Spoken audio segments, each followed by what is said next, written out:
നിയമ പഠന രംഗത്ത് ഒരു മുതൽക്കൂട്ടാണ് ഈ വിധി. ഇത്രയധികം താളപ്പഴകളും പാകപ്പഴകളും വന്നിട്ടുള്ള ഒരു ക്രിമിനൽ വിധി ഉണ്ടായിട്ടുണ്ടോ എന്നെനിക്ക് സംശയമാണ്. കൃത്രിമമായി ഉണ്ടാക്കിയ കേസ്, കളവായി ഉണ്ടാക്കിയ തെളിവ്, തെറ്റായി എഴുതിയ വിധി,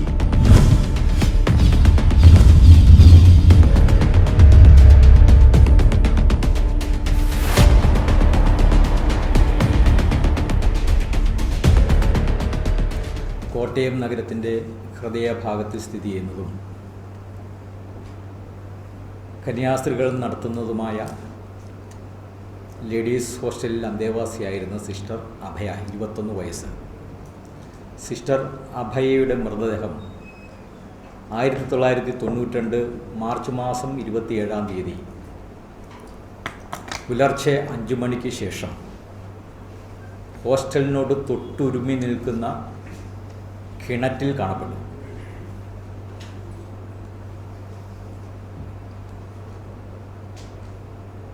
CBIയുടെ അവസാന അന്വേഷണ ടീം ഇതൊരു കൊലപാതകമാണെന്നും കൊലപാതകം നടത്തിയത് 1-ാം പ്രതി വൈദികനും 3-ാം പ്രതി കന്യാസ്ത്രീയും ചേർന്നാണെന്നും കോടതിയിൽ അന്വേഷണ റിപ്പോർട്ട് ഫയൽ ചെയ്തതിനെ തുടർന്ന് CBI സ്പെഷ്യൽ കോടതി അവരെ വിചാരണ ചെയ്ത് അവർ കൊലപാതകം നടത്തിയതായി തെളിഞ്ഞുവെന്ന് കണ്ട് അവരെ കുറ്റക്കാരായി പ്രഖ്യാപിച്ച് 2 പേരെയും ജീവപര്യന്തം തടവിന് ശിക്ഷിച്ചു. ഇപ്പോൾ ക്രിസ്മസിൻ്റെ തലേ ദിവസം അവരെ 2 പേരെയും തുറുങ്കലിൻ്റെ അന്ധകാരത്തിലേക്ക് അവരെ പറഞ്ഞയച്ചു കോടതി. ഇവിടെ നമ്മൾ ഉദ്ദേശിക്കുന്നത് ഈ വിധിയുടെ വിശകലനം മാത്രമാണ്. അതിനപ്പുറത്തേക്ക് ഒന്നും ചിന്തിക്കുന്നില്ല. തുടക്കത്തിൽ തന്നെ പറയട്ടെ, ഈ വിധി വളരെ നല്ല ഒരു വിധിയാണെന്നാണ് എൻ്റെ അഭിപ്രായം. നിയമ പഠന രംഗത്ത് ഒരു മുതൽക്കൂട്ടാണ് ഈ വിധി. നിയമം പഠിക്കുന്ന വിദ്യാർത്ഥികൾക്കും നമ്മുടെ ജൂനിയർ അഭിഭാഷകർക്കും തുടക്കക്കാരായ നമ്മുടെ ന്യായാധിപന്മാർക്കും അവരെ പരിശീലിപ്പിക്കുന്നവർക്കും യഥാർത്ഥത്തിൽ വളരെയധികം പ്രയോജനം ചെയ്യുന്ന ഒരു വിധിയാണിത്. നമുക്കറിയാം, അസാധാരണമായ ഒരു രോഗം വന്ന് മരിക്കുമ്പോഴോ അല്ലെങ്കിൽ സാധാരണ ഒരു രോഗം വന്ന് അസാധാരണമായ രീതിയിൽ ഉള്ള ഒരു രോഗം വന്ന് മരിക്കുമ്പോഴോ അവരുടെ ശരീരഭാഗങ്ങൾ മെഡിക്കൽ കോളേജ് വിദ്യാർത്ഥികൾക്ക് പഠിക്കുന്നതിനായി എടുത്തു വയ്ക്കാറുണ്ട്. അതിൻ്റെ കാരണം എല്ലാവർക്കും അറിയാം. അവർക്ക് പഠിക്കുന്നതിനത് ഉപകരിക്കും. മേലിൽ ഇങ്ങനെയുള്ള രോഗങ്ങൾ വരാതിരിക്കുന്നതിന് ജനങ്ങളെ പഠിപ്പിക്കാൻ സാധിക്കും, ജനങ്ങൾക്ക് മുന്നറിയിപ്പ് കൊടുക്കാൻ സാധിക്കും, കരുതലെടുക്കാൻ സാധിക്കും. അതേ ഗുണമാണ് ഈ വിധിക്ക് ഇവിടെയുള്ളത്. ഇത്രയധികം താളപ്പഴകളും പാകപ്പഴകളും വന്നിട്ടുള്ള ഒരു ക്രിമിനൽ വിധി ഉണ്ടായിട്ടുണ്ടോ എന്നെനിക്ക് സംശയമാണ്. ഒരു ക്രിമിനൽ വിധിയിൽ എന്തെല്ലാം കുഴപ്പങ്ങൾ ഉണ്ടാകാമെന്ന് ഈ പറഞ്ഞ വിദ്യാർത്ഥികളെയും അഭിഭാഷകരെയും ന്യായാധിപന്മാരെയും പഠിപ്പിക്കുന്നതിന് ഏറ്റവും പ്രയോജനപ്പെടുന്ന ഒരു വിധിയാണിത്. അതുകൊണ്ടാണിത് വളരെ നല്ലതാണെന്ന് ഞാൻ പറഞ്ഞത്. നമുക്കറിയാം, ഇത് സംബന്ധിച്ച് വളരെയധികം പ്രതികരണമുണ്ടായി. ഏറ്റവും അധികം പ്രതികരണം ഈ വിധിക്ക് അനുകൂലമായിരുന്നു. ഈ വിധി കേരളത്തിലെ പൊതുസമൂഹം 2 കൈകളും നീട്ടി സ്വാഗതം ചെയ്തുവെന്നാണ് സോഷ്യൽ മീഡിയയിൽ പറഞ്ഞിട്ടുള്ളത്. എന്നാൽ വളരെ ചുരുക്കം ചിലർ ഈ വിധിയെ വിമർശിച്ചു. അങ്ങനെ വിമർശിച്ചവരിൽ ഭൂരിഭാഗവും അക്രൈസ്തവരാണ്. അവർ അവരുടേതായ മണ്ഡലങ്ങളിൽ വൈദഗ്ധ്യമുണ്ടായിരുന്നവരാണ്. ഉദാഹരണത്തിന് ഫോറൻസിക് വിദഗ്ധനായ ഡോക്ടർ കൃഷ്ണൻ ബാലചന്ദ്രൻ, അവരൊക്കെ അവരുടേതായ മണ്ഡലങ്ങളിൽ വൈദഗ്ധ്യം നേടിയിട്ടുള്ളവരാണ്. അവർ ഈ വിധിയിൽ പോരായ്മകളുണ്ടെന്ന് പറഞ്ഞു. പക്ഷേ വളരെ വിരലിൽ എണ്ണാവുന്നവർ മാത്രമായിരുന്നു അവർ. അപ്പോൾ അഭിപ്രായം പറഞ്ഞവരിൽ ഭൂരിഭാഗവും സത്യത്തിൽ ഒരു വിധി എന്താണെന്ന് മനസ്സിലാക്കാതെയാണ് പറഞ്ഞിരിക്കുന്നത് എന്നാണ് എനിക്ക് തോന്നുന്നത്. ഒരു വിധി എന്ന് പറയുമ്പോൾ ക്രിമിനൽ കേസിൽ പ്രധാനമായും 3 ഭാഗങ്ങളാണുള്ളത്. അതിൻ്റെ ആദ്യ ഭാഗത്ത് കോടതിയിൽ കേസ് വന്നതുവരെയുള്ളതും വിചാരണ തുടങ്ങിയതുവരെയുള്ള നടപടിക്രമങ്ങൾ പറയും. അതിൻ്റെ അവസാന ഭാഗത്ത് അതിനെ നമ്മൾ ഉത്തരവെന്ന് പറയും. അവിടെ പ്രതികൾ കുറ്റക്കാരാണോ അല്ലെങ്കിൽ കുറ്റക്കാരല്ലയോ എന്ന് കോടതി പ്രഖ്യാപിക്കും. കുറ്റക്കാരാണെങ്കിൽ ശിക്ഷ വിധിക്കുന്നതിനും കുറ്റക്കാരല്ലെങ്കിൽ വെറുതെ വിടുന്നതിനും ഉത്തരവിറക്കുന്നു. അതാണ് ഉത്തരവിൻ്റെ ഭാഗം, അവസാന ഭാഗം.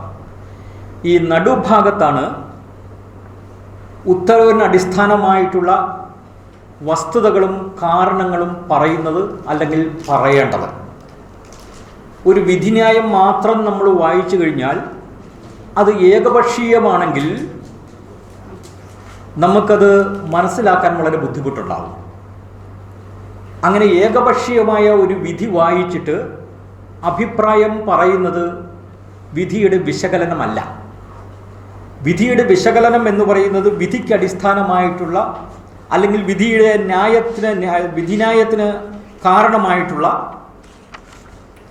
സാക്ഷികളുടെ മൊഴിയും രേഖകളും പരിശോധിച്ചതിന് ശേഷമായിരിക്കണം വിലയിരുത്തൽ. എങ്കിൽ മാത്രമേ യഥാർത്ഥത്തിൽ വിധിയുടെ വിലയിരുത്തലാവുകയുള്ളൂ. അതല്ലാത്തതെല്ലാം വെറും അഭിപ്രായ പ്രകടനങ്ങൾ മാത്രമാണ്.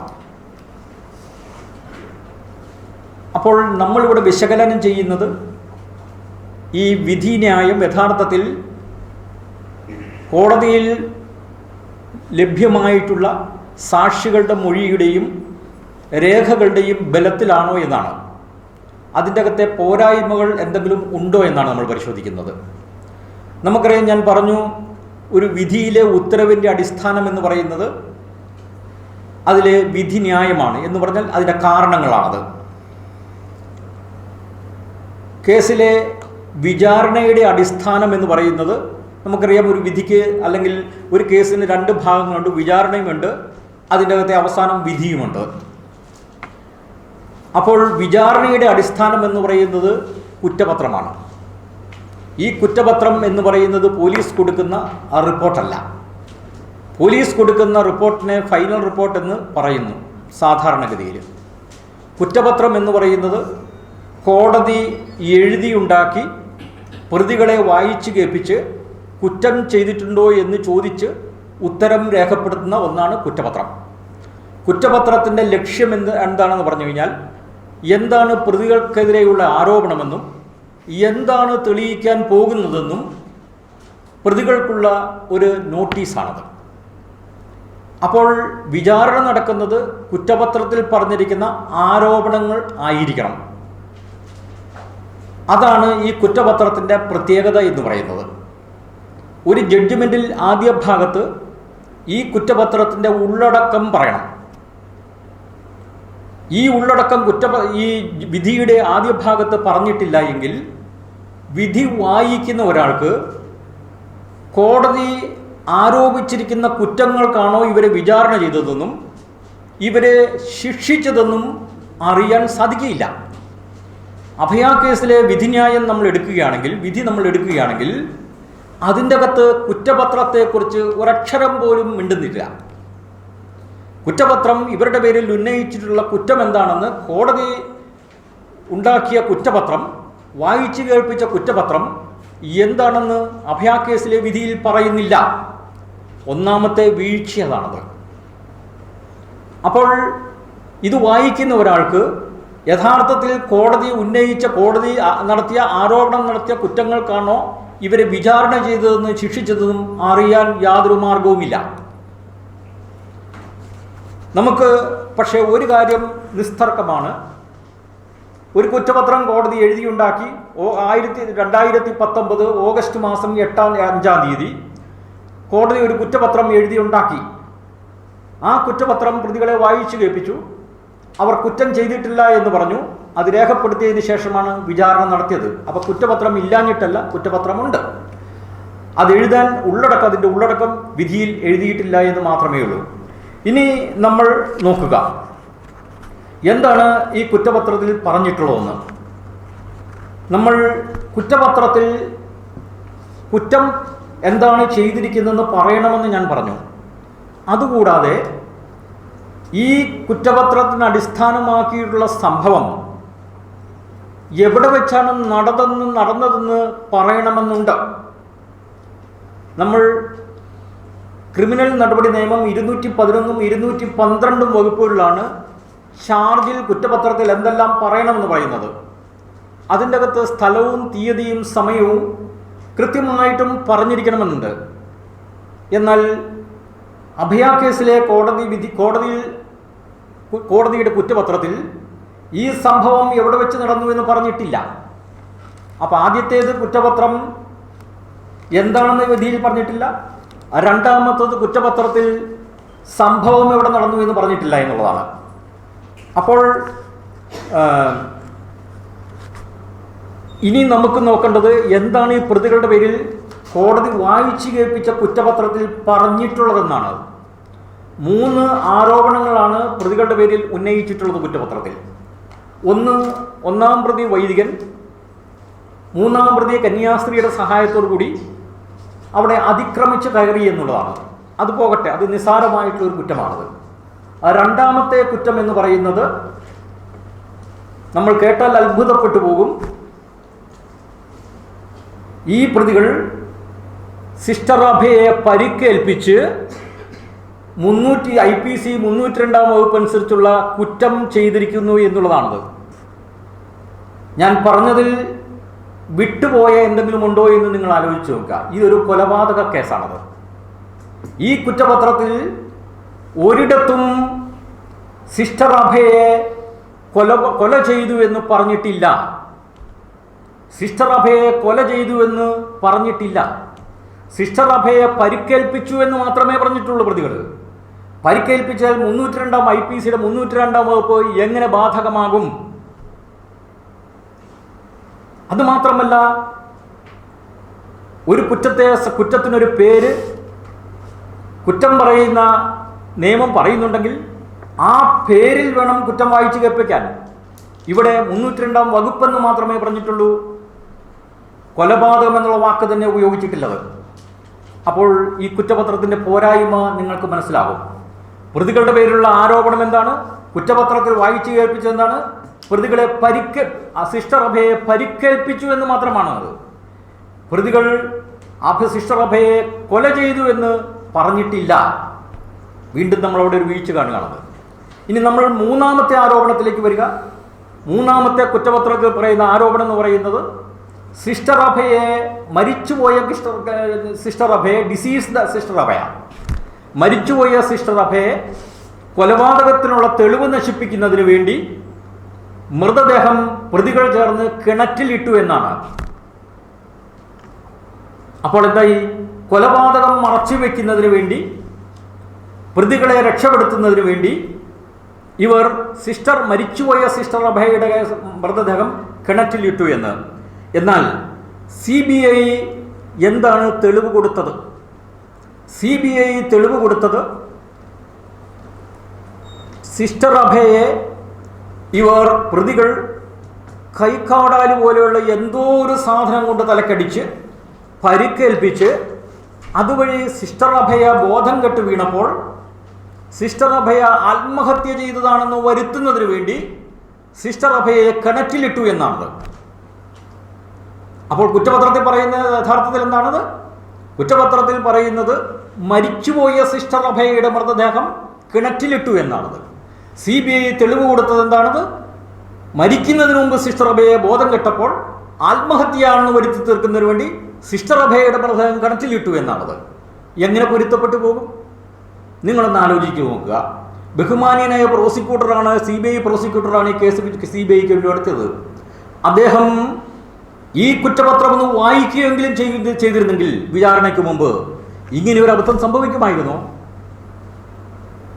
കുറ്റാരോപണമെന്ന് തെളിവ് കൊടുത്തത് വേറൊന്ന്, ആ തെളിവിനനുസരിച്ചാണ് യഥാർത്ഥത്തിൽ പ്രതികളെ ശിക്ഷിച്ചിരിക്കുന്നത്. എന്നുവെച്ചാൽ കുറ്റപത്രത്തിലെ ആരോപണം അനുസരിച്ചല്ല ഇതിലെ പ്രതികളെ ശിക്ഷിച്ചിട്ടുള്ളത്. കുറ്റപത്രത്തിന് വിരുദ്ധമായ രീതിയിൽ വിചാരണ ചെയ്യുകയും ആ വിചാരണ തെളിവിൽ സ്വീകരിച്ചുകൊണ്ട് അതിൻ്റെ അടിസ്ഥാനത്തിൽ പ്രതികളെ ശിക്ഷിക്കുകയുമാണ് അഭയ കേസിൽ ചെയ്തിരിക്കുന്നത്.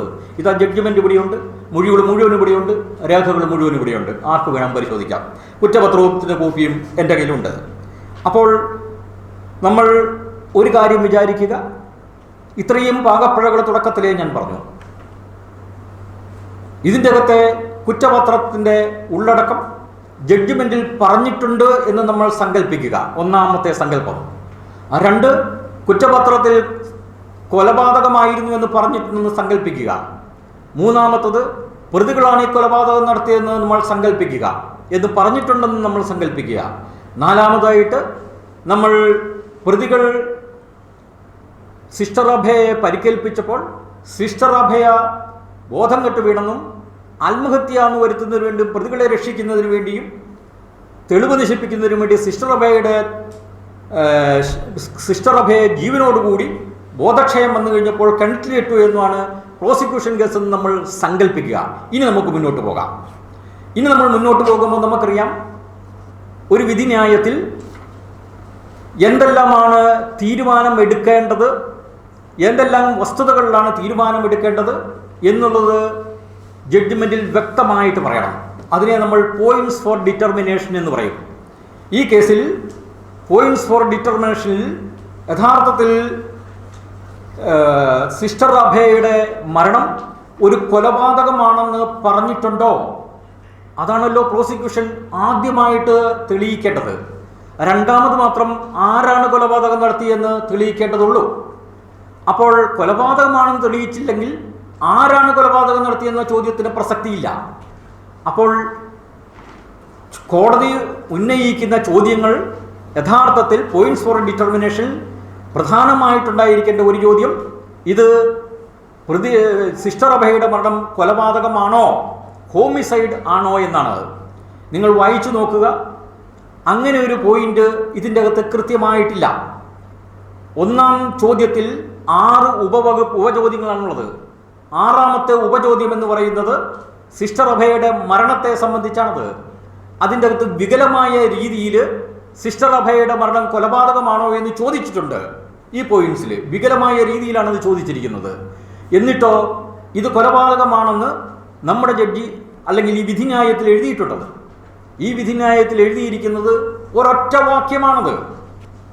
സിസ്റ്റർ അഭയയുടെ മരണം കൊലപാതകമാണോ എന്നുള്ളതിൻ്റെ ഉത്തരം പറഞ്ഞിരിക്കുന്നത് ഒറ്റ വാക്യത്തിലാണത്.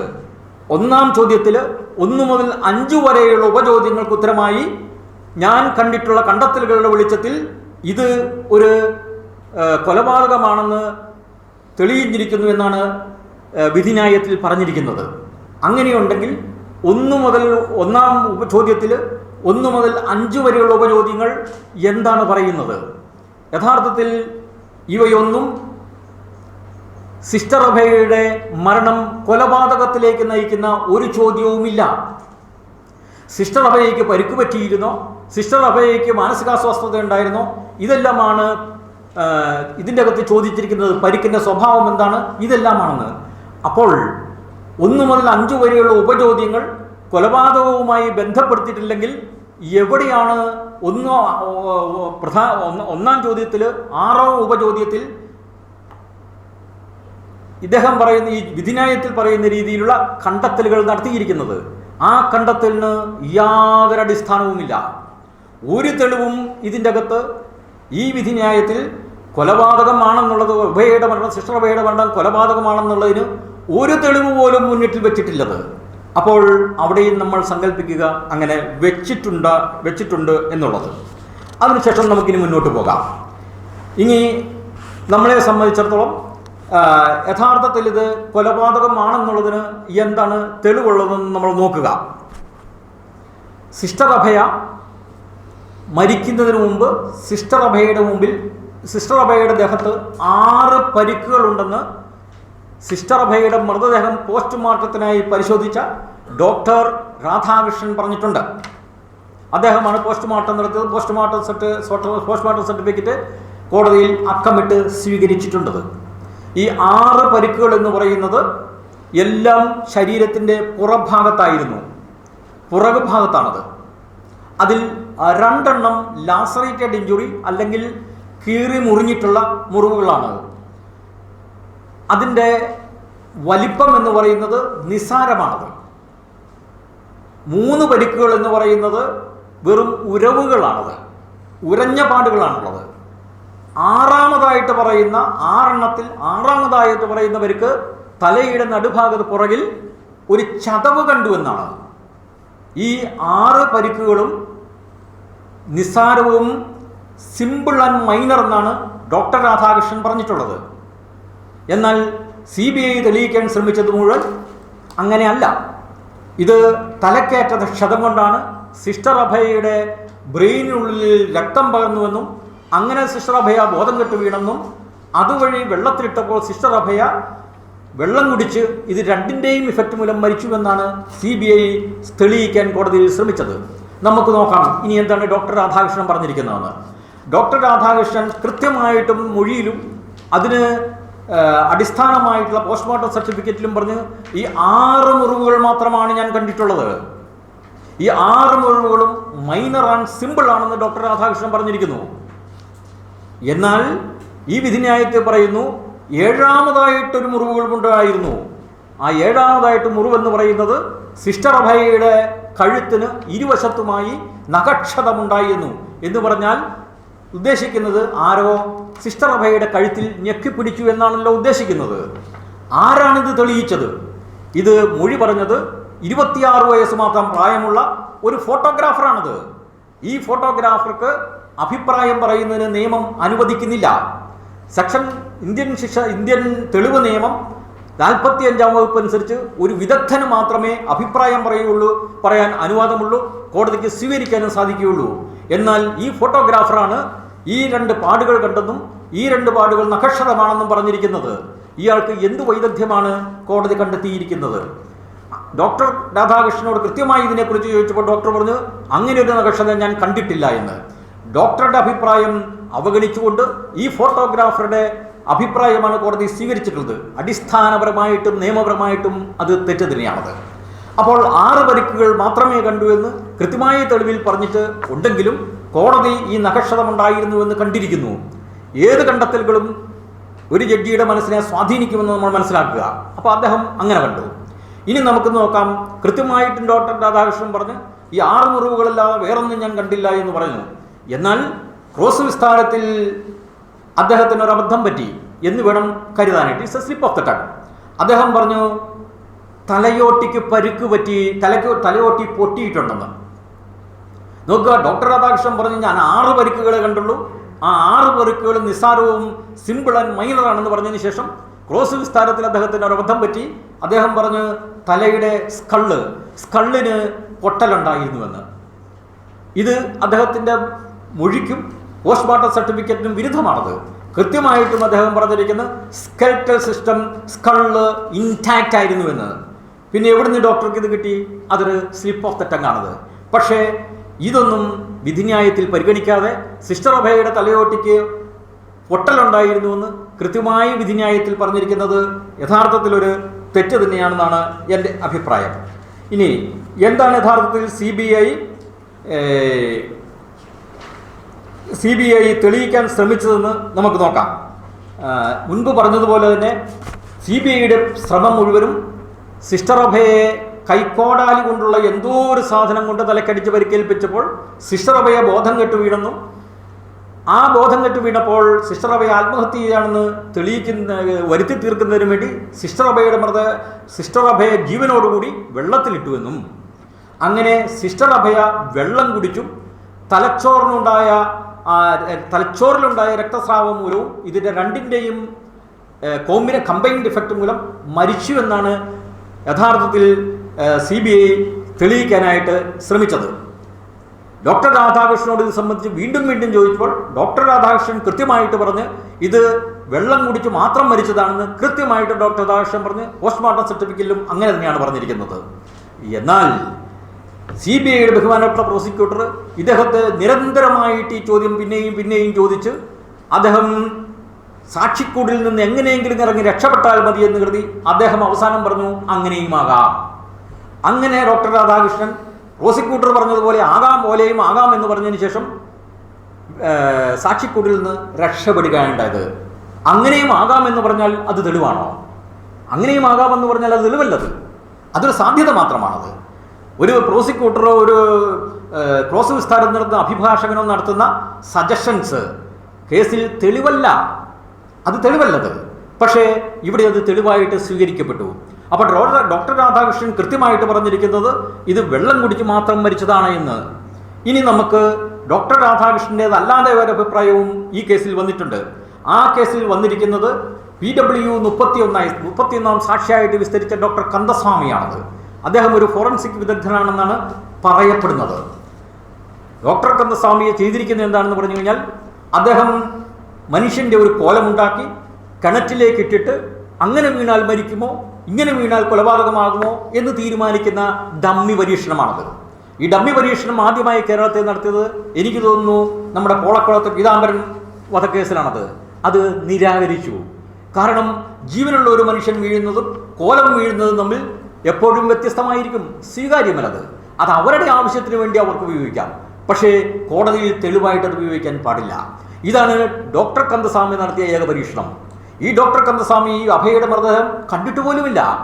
അങ്ങനെയുള്ള ഒരാൾ പറഞ്ഞ് സിസ്റ്റർ അഭയ മരിക്കാൻ കാരണം രക്തസ്രാവം മൂലമാണത്, അത് ഹെമറേജ്. അങ്ങനെ തലയ്ക്ക് ഏറ്റ പരിക്കിൻ്റെ കാഠിന്യം മൂലം സിസ്റ്റർ അഭയയുടെ ബ്രെയിൻ മുഴുവനും രക്തം കൊണ്ട് നിറഞ്ഞു. അതിൻ്റെയും വെള്ളത്തിലിട്ടപ്പോൾ വെള്ളം കുടിച്ചതിൻ്റെയും കമ്പൈൻഡ് ഇഫക്റ്റാണ് സിസ്റ്റർ അഭയയുടെ മരണത്തിന് കാരണമെന്ന് കന്ദസ്വാമി പറഞ്ഞ്. കന്ദസ്വാമിയുടെ മൊഴി എന്ന് പറയുന്നത് അതിലെഴുതിയിരിക്കുന്ന പേപ്പറിൻ്റെ വില പോലും സത്യത്തിൽ നിയമത്തിൽ കൊടുക്കാൻ സാധിക്കുകയില്ലത്. കാരണം അത് മൃതദേഹം പോലും കാണാത്ത ഒരാളുടെ അഭിപ്രായമാണത്. സുപ്രീം കോടതി കൃത്യമായിട്ട് അത് പറഞ്ഞിട്ടുണ്ട്. മൃതദേഹം കണ്ട ഒരു ഡോക്ടറുടെ അഭിപ്രായവും മൃതദേഹം കാണാത്തവരുടെ ഡോക്ടറുടെ അഭിപ്രായവും തമ്മിൽ പൊരുത്തക്കേട് വരുമ്പോൾ മൃതദേഹം കണ്ട ഡോക്ടറുടെ മൊഴി വേണം സ്വീകരിക്കേണ്ടതെന്ന് സുപ്രീം കോടതി പറഞ്ഞിരിക്കുന്നത്. പക്ഷേ ഈ വിധിന്യായത്തിൽ സുപ്രീം കോടതിയുടെ ആ ജഡ്ജ്മെന്റ് യഥാർത്ഥത്തിൽ അവഗണിക്കപ്പെട്ടു. സിസ്റ്റർ അഭയയുടെ മരണകാരണം എന്താണെന്ന് കൃത്യമായിട്ടുള്ള പറഞ്ഞിട്ടുള്ളത് ഡോക്ടർ രാധാകൃഷ്ണൻ മാത്രമാണത്. ഡോക്ടർ രാധാകൃഷ്ണൻ പറഞ്ഞിരിക്കുന്നത് തലക്കേറ്റ പരിക്കേറ്റൊന്നുമല്ല, സിസ്റ്റർ വെള്ളം കുടിച്ച് മാത്രമാണ് മരിച്ചിട്ടുള്ളതെന്ന്. ഇനി നമുക്കൊരു കാര്യം ചെയ്യാം, നമുക്ക് ഒരു കാര്യം കൂടെ നമുക്ക് സങ്കല്പിക്കാം. ഇവർ പറയുന്നത് പോലെ സിസ്റ്റർ അഭയയ്ക്ക് തലയ്ക്ക് ക്ഷതമേറ്റുവെന്നും ബോധക്ഷയമുണ്ടായെന്നും അങ്ങനെ വെള്ളം കുടിച്ചും തലക്കേറ്റ ക്ഷതം മൂലവും മരിച്ചുവെന്ന് നമ്മൾ സങ്കല്പിക്കുക. വീണ്ടും നമ്മൾ സങ്കല്പമാണ് അവിടെ. അങ്ങനെ വരുമ്പോൾ ആരാണ് ഇത് ചെയ്തതെന്നാണ് അടുത്ത ചോദ്യം. നമ്മൾ തുടക്കത്തിലേ പറഞ്ഞ് ആദ്യം ഇത് കൊലപാതകമാണെന്ന് തെളിയിക്കണം. കൊലപാതകമാണെന്ന് തെളിയിച്ചാൽ മാത്രമേ പ്രതികളാണോ ഇത് ചെയ്തതെന്ന് ചോദ്യത്തിന് പ്രസക്തിയുള്ളതെന്ന്. ഇവിടെ കൊലപാതകമാണെന്ന് തെളിയിക്കുന്നതിന് പ്രോസിക്യൂഷൻ അപ്പാടെ പരാജയപ്പെട്ടിരിക്കുന്നത്. എങ്കിലും അങ്ങനെ തെളിയിച്ചു എന്ന് നമ്മൾ സങ്കല്പിച്ചുകൊണ്ട് വിധിന്യായത്തിൽ സങ്കല്പിച്ചിരിക്കുന്നത് പോലെ നമ്മൾ സങ്കല്പിച്ചുകൊണ്ട് നമുക്ക് ഇതാരാണ് ചെയ്തതെന്നുള്ളതിന്, പ്രതികളാണോ ചെയ്തതെന്നുള്ളതിന് തെളിവുണ്ടോ എന്ന് നമുക്ക് പരിശോധിക്കാം. മുൻപിലേ ഞാൻ പറഞ്ഞു ഇതിൻ്റെ സംഭവ സ്ഥലം എവിടെയാണെന്ന് കുറ്റപത്രത്തിൽ കാണിച്ചിട്ടേയില്ല എന്ന്. എങ്കിലും നമുക്കൊരു കാര്യം അനുമാനിക്കാം, ഈ സംഭവം നടക്കുന്നത് ഹോസ്റ്റലിൻ്റെ അടുക്കള ഭാഗത്ത് വെച്ചാണ്. അത് ന്യായമായും മറ്റു പല കാര്യങ്ങൾ കൊണ്ടും നമുക്കത് കൃത്യമായിട്ട് മനസ്സിലാവും. ഈ അടുക്കള ഭാഗത്ത് വെച്ചാണ് ഇത് സംഭവം നടന്നിരിക്കുന്നതെന്ന്. അപ്പോൾ ഇതിൻ്റെ കൃത്യസ്ഥലം അടുക്കളയാണെന്ന്, ഹോസ്റ്റലിൻ്റെ അടുക്കളയാണെന്ന് നമ്മൾ അനുമാനിച്ച് നമുക്ക് മുന്നോട്ട് പോകാം. ഇതിൻ്റെ അകത്ത് 2 പ്രതികളാണ് ഉള്ളത്. ഒന്നാം പ്രതി വൈദികനും 3-ാം പ്രതി കന്യാസ്ത്രീയും. 1-ാം പ്രതി വൈദികനെതിരായിട്ട് നിരത്തിയിരിക്കുന്ന CBI നിരത്തിയിരിക്കുന്ന തെളിവുകൾ 2ആണ്. ഒന്ന്, ഈ വൈദികനെ സംഭവത്തിൻ്റെ അന്ന് പുലർച്ചെ ഈ 5 നില കെട്ടിടത്തിൻ്റെ, ഹോസ്റ്റൽ കെട്ടിടത്തിൻ്റെ 5 ടെറസിൻ്റെ മുകളിൽ ഈ വൈദികനും മറ്റൊരു വൈദികനും കൂടെ കാണപ്പെട്ടു. 2ാമത് പറഞ്ഞിരിക്കുന്ന തെളിവെന്ന് പറയുന്നത് ഈ വൈദികൻ ചില കാര്യങ്ങൾ ഒരു സാക്ഷിയോട് സമ്മതിച്ചിരിക്കുന്നു. ഇത് 2 തെളിവുകൾ മാത്രമാണ് ഈ 1-ാം പ്രതി വൈദികനെതിരെ CBI നിരത്തിയിരിക്കുന്നത്. ഇതിൽ നമുക്ക് ഒന്നാമത്തെ തെളിവ് നമുക്ക് പരിശോധിക്കാം. CBI ആദ്യം വിസ്തരിച്ചത് അച്ഛൻ്റെ സാന്നിധ്യം, ഒന്നാം പ്രതി വൈദികൻ്റെ സാന്നിധ്യം തെളിയിക്കുന്നതിന് വേണ്ടി ആദ്യം വിസ്തരിച്ചത് രണ്ടാം സാക്ഷി PW2 സഞ്ജു മാത്യുവിനെയാണത്. സഞ്ജു മാത്യു എന്ന് പറയുന്നത് ഈ ഹോസ്റ്റലിൻ്റെ തൊട്ടടുത്ത് താമസക്കാരനാണത്. ഈ സഞ്ജു മാത്യുവിലൂടെ CBI തെളിയിക്കാൻ ശ്രമിച്ചത് രാത്രി 12-നും 12-നും ഇടയ്ക്ക് ഈ വൈദികനും മറ്റൊരു വൈദികനും കൂടെ സ്കൂട്ടറിൽ അവിടെ എത്തിയെന്നാണത്. സഞ്ജു പറഞ്ഞു അങ്ങനെ ഒരു സംഭവം ഉണ്ടായിട്ടില്ല എന്ന്. ആ അധ്യായം, ആ തെളിവ് അതോടെ അവസാനിച്ചിരിക്കുന്നു. വേറൊന്നും അതിൻ്റെ അകത്തില്ല. രണ്ടാമത് പ്രോസിക്യൂട്ടർ അല്ലെങ്കിൽ CBI വിസ്തരിച്ചിട്ടുള്ളത് PW3 അടക്ക രാജുവിനെയാണത്. അടക്ക രാജുവിനെ വിസ്തരിച്ചത് രാവിലെ 4-നും 4:30-നും ഇടയ്ക്ക് അടക്ക രാജു അടുത്ത പറമ്പിൽ എത്തി ഒരു കൊക്കോ മരത്തിൻ്റെ ചുവട്ടിൽ നിൽക്കുമ്പോൾ ഈ ഒന്നാം പ്രതി വൈദികനും മറ്റൊരു വൈദികനും കൂടി 5 നില കെട്ടിടത്തിൻ്റെ ടെറസിൽ ടോർച്ചടിച്ച് നിൽക്കുന്നത് കണ്ടു. ആരെങ്കിലും ശ്രദ്ധിക്കുന്നുണ്ടോ എന്ന് നോക്കി. ഇത് തെളിയിക്കുന്നതിന് വേണ്ടിയാണ് PW3 അടക്ക രാജുവിനെ CBI വിസ്തരിച്ചത്. അപ്പോൾ നമ്മൾ അത് ശരിയാണെന്നങ്ങ് അനുമാനിക്കുക. ആദ്യം എല്ലാം നമ്മൾ സങ്കല്പിക്കുക, അനുമാനമല്ല സങ്കല്പിക്കുക. അങ്ങനെയുണ്ടെങ്കിൽ ഞാനൊരു കാര്യം ചോദിക്കട്ടെ. ഈ 5 നില കെട്ടിടത്തിൻ്റെ ടെറസിൽ നിന്നുകൊണ്ട് ഒരാൾ ലൈറ്റ് അടിച്ചു കഴിഞ്ഞാൽ താഴെ കൊക്കോമരത്തിൻ്റെ പടർന്ന് പന്തലിച്ച് നടക്കുന്ന കൊക്കോമരമെന്ന കേസിൽ തെളിവിൽ വന്നിട്ടുണ്ട്. ഇതിൻ്റെ ചോട്ടിൽ പമ്മിയിരിക്കുന്ന ഒരാളെ കാണാൻ സാധിക്കുമോ? കാണാൻ സാധിക്കുകയില്ലത്. മറ്റൊന്ന് വിചാരിക്കുക, ഞാൻ പാതിരാത്തേക്ക് ഒരാളുടെ മുഖത്തേക്ക് ലൈറ്റ് അടിക്കുകയാണെങ്കിൽ അയാൾക്ക് എന്നെ കാണാൻ സാധിക്കുമോ? എനിക്ക് അയാളെ കാണാൻ സാധിക്കുമോ? ഒരിക്കലും ലൈറ്റ് അടിക്കുന്ന എന്നെ കാണാനായി സാധിക്കുകയില്ല. എനിക്ക് ആരുടെ മുഖത്തേക്ക് ലൈറ്റ് അടിക്കുന്നു അയാളെ കാണാൻ സാധിക്കും. ഈ സാമാന്യ ബുദ്ധി പോലും CBIക്ക് ഇതിൽ ഉണ്ടായില്ല എന്നുള്ളത് ഖേദകരമായ ഒരു കാര്യമാണത്. അപ്പോൾ ഇനി എന്താണ് അടക്ക രാജു മൊഴി കൊടുത്തിരിക്കുന്നത് നോക്കുക. കാരണം ഈ അടക്ക രാജു മൂന്നാം സാക്ഷി 12 വയസ്സ് മുതൽ മോഷണം നടത്തിയ ആളാണത്. ഇവിടെ ഈ സംഭവ ദിവസം അയാൾ ഈ ഹോസ്റ്റലിൽ വന്നതിൻ്റെ കാരണം തന്നെ മോഷണം നടത്തുന്നതിന് വേണ്ടിയിട്ടാണ്. എന്ന് പറഞ്ഞാൽ he is an accomplished thief. അയാളൊരു പെർഫെക്റ്റ് തീഫാണ്. അയാൾ ദശാബ്ദങ്ങളായി മോഷണം നടത്തുന്ന ഒരു വിദ്വാനാണ്. അയാളെ കോടതി പറഞ്ഞിരിക്കുന്നത് വിശുദ്ധനും വിശ്വസ്തനും സത്യസന്ധനുമായ ഒരു സാക്ഷിയാണെന്നാണത്. അത് ശരിയാണോ എന്ന് നമുക്കൊന്ന് പരിശോധിക്കാം, നമുക്ക് നോക്കാം. അപ്പോൾ പ്രോസിക്യൂഷൻ കേസ് എന്താണത്? ഒന്നാം പ്രതി വൈദികനും മറ്റൊരു വൈദികനും കൂടി 5 നിലക്കടത്തിൻ്റെ ടെറസിൻ്റെ മുകളിൽ നിന്നുകൊണ്ട് ലൈറ്റ് അടിക്കുന്നു. അങ്ങനെ ഈ അച്ഛനെ കണ്ടു എന്നാണത്. ഞാനൊന്ന് ചോദിക്കട്ടെ, ഈ വൈദികനെ ഇതിനു മുമ്പ് ഒരിക്കൽ പോലും ഈ അടക്ക രാജു കണ്ടിട്ടുള്ളതായി കേസിൽ തെളിവില്ല. അങ്ങനെ ഈ വെളുപ്പിന് 4-4:30 ടോർച്ചടിക്കുന്ന ഈ വൈദികനെ ഈ മനുഷ്യനെ എങ്ങനെ തിരിച്ചറിയാൻ സാധിച്ചു? ഒരിക്കലും സാധിക്കാത്ത ഒരു കാര്യമാണത്. അത് നമ്മൾ തൽക്കാലം മറന്നു കളയാം. ഇനി എന്താണ് CBI കൊണ്ടുവന്നിട്ടുള്ള ഈ മൂന്നാം സാക്ഷി അടക്ക രാജു പറഞ്ഞിരിക്കുന്നതെന്ന് നമ്മൾ നോക്കുക. ടെറസിൻ്റെ മുകളിൽ നിന്ന് കണ്ടെന്നാണ് പോലീസ് CBIയുടെ വേർഷൻ. ഇനി പറഞ്ഞിരിക്കുന്നു, ഞാൻ അടക്ക രാജുവിൻ്റെ മൊഴിയിലേക്ക് കിടക്കുകയാണത്. ഞാൻ 2 പേർ ടെറസിൽ നിൽക്കുന്നത് കണ്ടില്ല. എന്താ അടക്ക രാജു പറഞ്ഞത്? ടെറസിൽ 2 പേര് നിൽക്കുന്നത് ഞാൻ കണ്ടില്ല. ഇനി വീണ്ടും പറയുന്നത്, സ്റ്റെയർ കേസിലേക്ക് പോകാനായി ഒരുങ്ങുന്നതാണ് ഞാൻ കണ്ടത്, സമീപിക്കുന്നതാണ് ഞാൻ കണ്ടത്. സ്റ്റെയർ കേസ് എവിടെയാണ്? താഴെ. ടെറസ് എവിടെയാണ്? 5 നില കെട്ടിടത്തിൻ്റെ മുകളിൽ. CBI തെളിയിക്കാൻ ശ്രമിച്ചത് ടെറസിൽ നിന്ന് ലൈറ്റ് അടിക്കുന്നു. സാക്ഷി പറഞ്ഞിരിക്കുന്നത് സ്റ്റെയർ കേസിലാണ് ഞാൻ കണ്ടതെന്ന്. ഇനി അവിടെ നിന്ന് കാണാൻ പറ്റുമോ? നോക്കുക. ടെറസിൽ നിൽക്കുന്നവരെ കാണാൻ പറ്റില്ല. അപ്പോൾ ടെറസിലാണ് ഇവർ നിന്നിരുന്നെങ്കിൽ, വൈദികർ നിന്നിരുന്നെങ്കിൽ ഇയാൾക്ക് കാണാൻ പറ്റിയിട്ടില്ല. അപ്പോൾ പിന്നെ എങ്ങനെയാണ് ഒന്നാം പ്രതിക്കെതിരെ തെളിവാകുന്നത്? അപ്പോൾ ഒന്നാം പ്രതിയെ കണ്ടു എന്ന് പറയുന്നത് കളവാണ്. ഇനിയും നോക്കുക. അപ്പോൾ CBIയുടെ ഭാഷ്യം അവരുടെ തന്നെ സാക്ഷിയായ PW3 അടക്ക രാജു തള്ളിക്കളഞ്ഞു.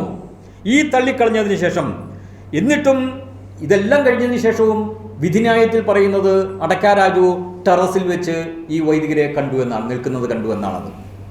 എന്താണ് അതിൻ്റെ അടിസ്ഥാനം? അപ്പോൾ വിധിന്യായത്തിൽ യാതൊരു അടിസ്ഥാനവുമില്ല. അടിസ്ഥാനമില്ലെന്ന് മാത്രമല്ല, സാക്ഷിയുടെ മൊഴിക്ക് വിരുദ്ധമായിട്ടാണ് ഫൈൻഡിങ് വന്നിരിക്കുന്നത്, കോടതിയുടെ കണ്ടെത്തൽ വന്നിരിക്കുന്നത്. ഇനി അടുത്ത പറമ്പിലെ കൊക്കോയുടെ ചോട്ടിൽ വന്നപ്പോഴാണ് ഈ ലൈറ്റ് അടിക്കുന്നത് എവിടെ നിന്നും ആയിക്കോട്ടെ, ലൈറ്റ് അടിക്കുന്നത് കണ്ടു എന്ന് അടക്കാ രാജു പറഞ്ഞിരിക്കുന്നത്. അങ്ങനെ അടക്കാ രാജു ലൈറ്റ് അടിക്കുന്നത് കണ്ടപ്പോൾ മോഷ്ടിക്കാൻ വന്ന അടക്കാ രാജു എന്തു ചെയ്തു? അടക്കാ രാജു തന്നെ പറയുന്നത്, ടോർച്ചടിക്കുന്നത് കണ്ട് അപ്പോൾ തന്നെ ഞാൻ സ്ഥലം വിട്ടു മോഷ്ടിക്കാതെ. പ്രോസിക്യൂഷൻ തെളിയിക്കാൻ ശ്രമിച്ചത് എന്താണെന്ന് അറിയാമോ? അയാൾ അവിടെ പമ്മിയിരുന്ന് 5 മണി വരെ. അങ്ങനെ 5 മണി വരെ പമ്മിയിരുന്നാലല്ലേ അഭയെ സിസ്റ്റർമാർ അടിക്കുന്നത്, സിസ്റ്ററിനെ അടിക്കുന്നത്, വൈദികനും കന്യാസ്ത്രീയും കൂടെ അടിക്കുന്നത് കാണാൻ സാധിക്കുകയുള്ളൂ. അപ്പോൾ 5 മണി വരെ അയാൾ അവിടെ പമ്മിയിരുന്നു എന്നാണ് പ്രോസിക്യൂഷൻ തെളിയിക്കാൻ ശ്രമിച്ചത്. അവസാന ഭാഗമായപ്പോൾ അടക്കാ രാജുവും പറഞ്ഞു ഞാൻ 5 മണി വരെ പമ്മിയിരുന്നെന്ന്. അയാൾ ആദ്യം പറഞ്ഞത് എന്താണത്? ടോർച്ചടിച്ചെന്നത് കണ്ടപ്പോൾ മോഷ്ടാവിനെ പിടിക്കാനായി വന്നതെന്ന് കരുതി ഞാൻ അപ്പോൾ തന്നെ സ്ഥലം വിട്ടു. അത് ന്യായമാണ്, അങ്ങനെ വിചാരിക്കാം, മോഷ്ടാവല്ലേ, അയാൾ പിന്നെ അവിടെ നിൽക്കുമോ? പക്ഷേ CBI അങ്ങനെയാണ് പറയുന്നത്. എന്നിട്ടും കോടതി പറയുന്നത് 3-ാം സാക്ഷി അടക്കാ രാജു ഹോസ്റ്റലിൽ കയറി ചെമ്പ് തകിട് മോഷ്ടിച്ചു കൊണ്ടുപോയി. നോക്കുക, അടക്കാ രാജു പറഞ്ഞിരിക്കുന്ന മൊഴി എന്താണത്? ആദ്യം പറഞ്ഞത് ഞാൻ മോഷ്ടിക്കാതെ അപ്പോൾ തന്നെ അവിടെ നിന്ന് സ്ഥലം വിട്ട് ടോർച്ചടിക്കുന്നത് കണ്ടപ്പോഴേക്ക്, കാരണം ഞാൻ മോഷ്ടാവാണ്, അവരും പിടിക്കും. രണ്ടാമത് പറഞ്ഞ എന്താണ്? ഞാൻ 5 മണി വരെ പമ്മിയിരുന്നെന്ന്. അയാൾ കൃത്യമായിട്ട് പറഞ്ഞു ഞാൻ അന്ന് ഒരു മോഷണവും നടത്തിയില്ല, കാരണം ഇവർ രണ്ടുപേരും അവിടെ നിൽക്കുന്നത് കാരണം. എന്നാൽ കോടതിയുടെ കണ്ടെത്തൽ എന്താണത്? കോടതിയുടെ കണ്ടെത്തൽ പറയുന്നത് അടക്കാ രാജു അന്ന് ചെമ്പ് തകിട് മോഷ്ടിച്ചു, ഇതിൻ്റെ മുകളിൽ കയറി, 5 നില കെട്ടിടത്തിൻ്റെ മുകളിൽ കയറി. അപ്പോൾ മൊഴിക്ക് വിരുദ്ധമായിട്ടല്ലേ കോടതിയുടെ കണ്ടെത്തൽ? ഇതിനാരും ഉത്തരം പറയും? 5 മണി വരെ ഇവിടെ തങ്ങി എന്നാണ് പറയുന്നത് ഈ അടക്കാ രാജു. ഇതിന് ഉപോത്ബലകമായി ഇതിന് സമർത്ഥിക്കുന്നതിന് വേണ്ടിയാണ് 8-ാം സാക്ഷിയെ CBI വിസ്തരിച്ചത്. 8-ാം സാക്ഷി എന്ന് പറയുന്നത് ആക്രി കച്ചവടക്കാരനാണ്. ഈ ആക്രി കച്ചവടക്കാരന് കൊണ്ടുപോയി ഈ മോഷ്ടിച്ച തകിട് കൊടുത്തതെന്നാണ് പറയുന്നത്. അതിനാണ് CBI കൊണ്ടുവന്നിരിക്കുന്നത് ഈ സാക്ഷിയെ, ആക്രി കച്ചവടക്കാരൻ 8-ാം സാക്ഷിയത്. അപ്പോൾ 8-ാം സാക്ഷിയും പറഞ്ഞ് ഇയാൾ ചെമ്പ് തകിട് കൊണ്ടുവന്ന് തന്നെന്ന് പിറ്റേ ദിവസം. അപ്പോൾ മോഷ്ടിക്കാൻ വന്നവൻ പറയുന്നത് ഞാൻ മോഷ്ടിച്ചില്ല, എനിക്ക് മോഷ്ടിക്കാൻ പറ്റിയില്ല, ഞാൻ ഹോസ്റ്റലിൻ്റെ പ്രമീസസിൽ പോലും കയറിയില്ല. അയാൾ പറയുന്നു മതിൽ ചാടിയിരുന്ന് എൻ്റെ കൈയും കാലും ഒടിയുമായിരുന്നു എന്നുവരെ പറഞ്ഞ് മൊഴി പറഞ്ഞ ഒരാളുടെ കോടതി കണ്ടെത്തിയിരിക്കുന്നതാണ് അയാൾ 5 നില കെട്ടിടത്തിൻ്റെ ടെറസിൽ നേറി ചെമ്പ് തകിട് മോഷ്ടിച്ച് 8-ാം സാക്ഷിക്ക് വിറ്റു എന്നാണ് കണ്ടിരിക്കുന്നത്. എങ്ങനെ ഈ കാരണം നമുക്ക് ന്യായമാണെന്ന് കരുതാൻ സാധിക്കും? ഒന്നുമില്ല. എന്താണ്, എപ്പോഴാണ് ഈ അടക്കാ രാജു ഹോസ്റ്റലിൽ വന്നത്? അടക്കാ രാജു പറയുന്നുണ്ട് ഞാൻ വന്നത് 4-നും 4:30-ക്കും ഇടയ്ക്കാണ്, പ്രഭാതത്തിൽ, പുലർച്ചെ. കാരണം ആ സമയം എല്ലാവരും ഗാഠമായിട്ട് ഉറങ്ങുന്ന സമയമാണ്. അപ്പോൾ 4-നും 4:30-ക്കും ഇടയ്ക്കാണ് ഇയാൾ വന്നിരിക്കുന്നത്. 5 മണി വരെ അയാളെ പമ്മിയിരുന്നു എന്ന് വിചാരിക്കുക. കോടതിയുടെ കണ്ടെത്തൽ എന്താണെന്നോ?